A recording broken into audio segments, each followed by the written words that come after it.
The Book of Deuteronomy. Deuteronomy chapter 1.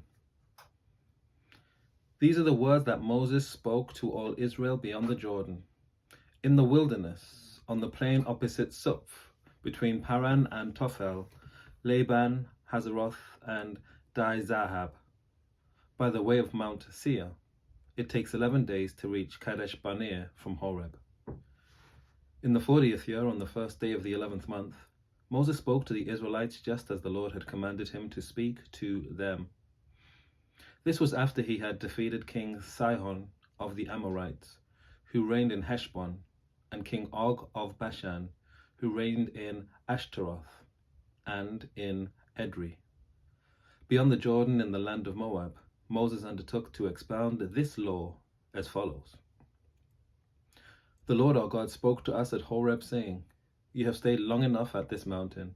Resume your journey and go into the hill country of the Amorites, as well as into the neighboring regions, the Arabah, the hill country of the Shephelah, and the Negeb and the sea coast, and the coast of the Canaanites, and the Lebanon, as far as the great river, the river Euphrates. See, I have set the land before you. Go in and take possession of the land that I swore to your ancestors, to Abraham, to Isaac, and to Jacob, to give to them and to their descendants after them. At that time I said to you, I am unable by myself to bear you. The Lord your God has multiplied you, so that today you are as numerous as the stars of heaven. May the Lord, the God of your ancestors, increase you 1,000 times more and bless you as he has promised you. But how can I bear the heavy burden of your disputes all by myself? Choose for each of your tribes individuals who are wise, discerning, and reputable to be your leaders. You answered me, The plan you have proposed is a good one. So I took the leaders of your tribes, wise and reputable individuals, and installed them as leaders over you, commanders of thousands, commanders of hundreds, commanders of 50s, commanders of tens, and officials throughout your tribes. I charged your judgments at that time. Give the members of your community a fair hearing, and rightly judge between one person and another, whether citizen or resident alien. You must not be partial in judging. Hear out the small and the great alike. You shall not be intimidated by anyone, for the judgment is God's. Any case that is too hard for you, bring to me, and I will hear it. So I charged you at that time with all the things that you should do. Then, just as the Lord our God had ordered us, we set out from Horeb and went through all the great and terrible wilderness that you saw, on the way to the hill country of the Amorites, until we reached Kadesh Barnea. I said to you, You have reached the hill country of the Amorites, which the Lord our God is giving us. See, the Lord your God has given the land to you. Go up, take possession, as the Lord, the God of your ancestors, has promised you.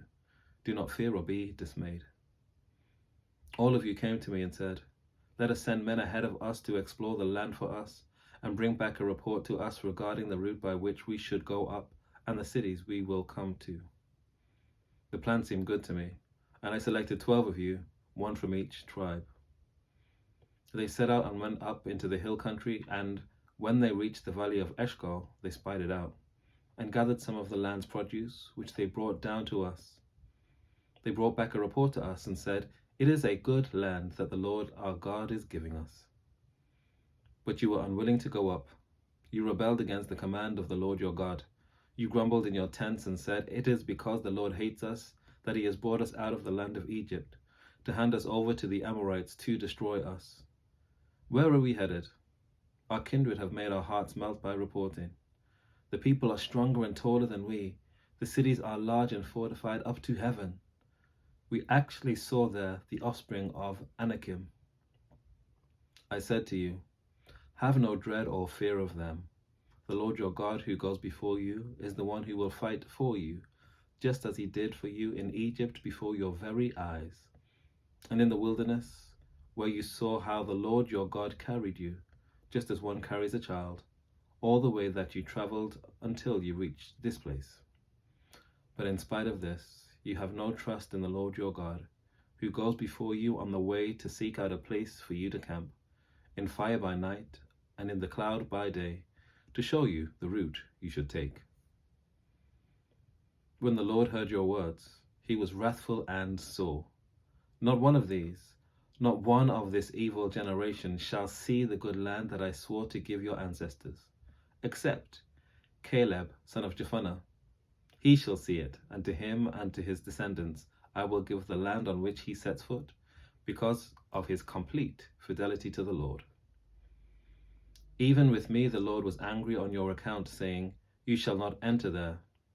Joshua, son of Nun, your assistant, shall enter there. Encourage him, for he is the one who will secure Israel's possession of it. And as for your little ones, who you thought will become booty, your children, who today do not yet know right from wrong, they shall enter there. To them I will give it, and they shall take possession of it.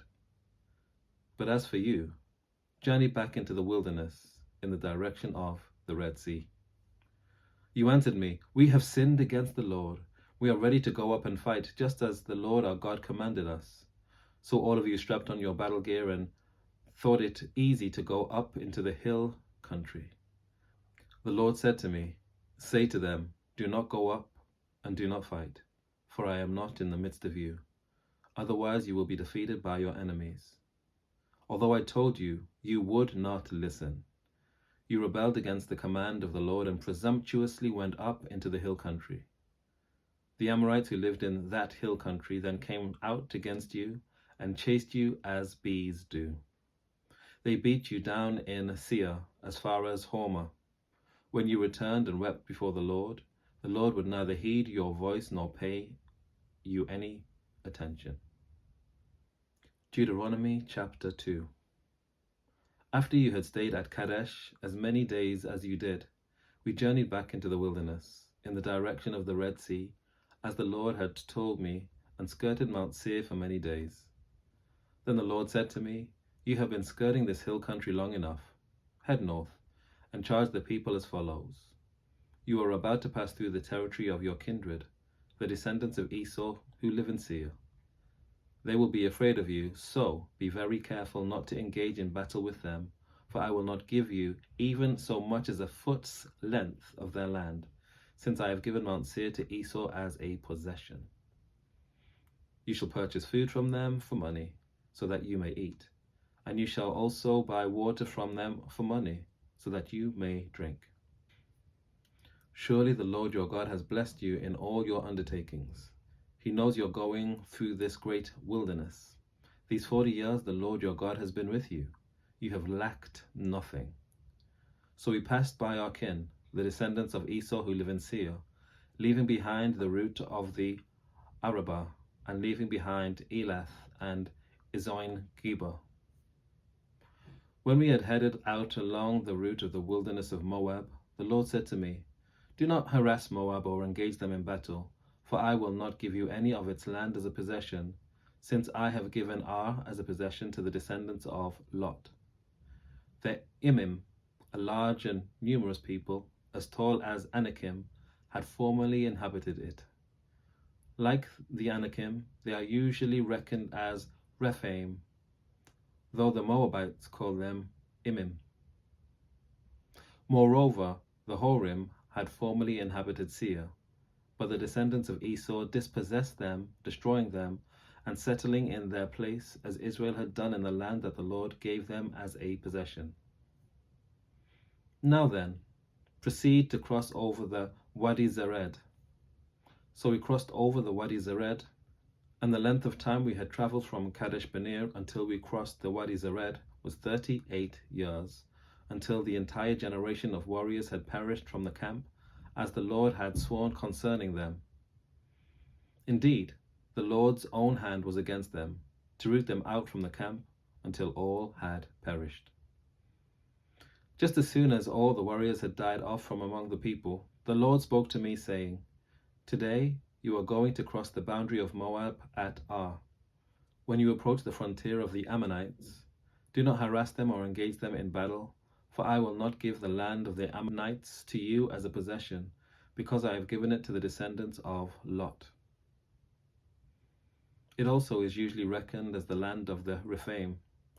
Rephaim formerly inhabited it, though the Ammonites called them Zamzummim, a strong and numerous people as tall as the Anakim. But the Lord destroyed them from before the Ammonites, so that they could dispossess them and settle in their place.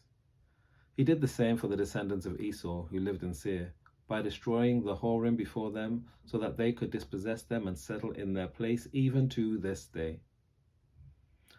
As for the Avim, who had lived in settlements in the vicinity of Gaza, the Captorim, who came from Captor, destroyed them and settled in their place.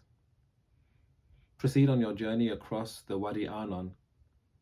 See, I have handed over to you King Sihon the Amorite of Heshbon and his land. Begin to take possession by engaging him in battle. This day I will begin to put the dread and fear of you upon the peoples everywhere under heaven. When they hear report of you, they will tremble and be in anguish because of you. So I sent messengers from the wilderness of Kedemoth to King Sihon of Heshbon with the following terms of peace. If you let me pass through your land, I will travel only along the road. I will turn aside neither to the right nor to the left. You shall sell me food for money, so that I may eat, and supply me water for money, so that I may drink. Only allow me to pass through on foot, just as the descendants of Esau who lived in Seir have done for me, and likewise the Moabites who live in Ar, until I cross the Jordan into the land that the Lord our God is giving us. But King Sihon of Heshbon was not willing to let us pass through, for the Lord your God had hardened his spirit and made his heart defiant in order to hand him over to you, as he has now done. The Lord said to me, See, I have begun to give Sihon and his land over to you. Begin now to take possession of his land. So when Sihon came out against us, he and all his people for battle at Jahaz, the Lord our God gave him over to us, and we struck him down, along with his offspring and all his people. At that time when we captured all his towns, and in each town we utterly destroyed men, women, and children. We left not a single survivor. Only the livestock we kept as spoil for ourselves, as well as the plunder of the towns that we had captured. From Ariel on the edge of the Wadi Arnon, including the town that is in the Wadi itself, as far as Gilead, there was no citadel too high for us. The Lord our God gave everything to us. You did not encroach, however, on the land of the Ammonites, avoiding the whole upper region of the Wadi Jabbok, as well as the towns of the hill country, just as the Lord our God had charged. Take care. God bless. I'll see you next time.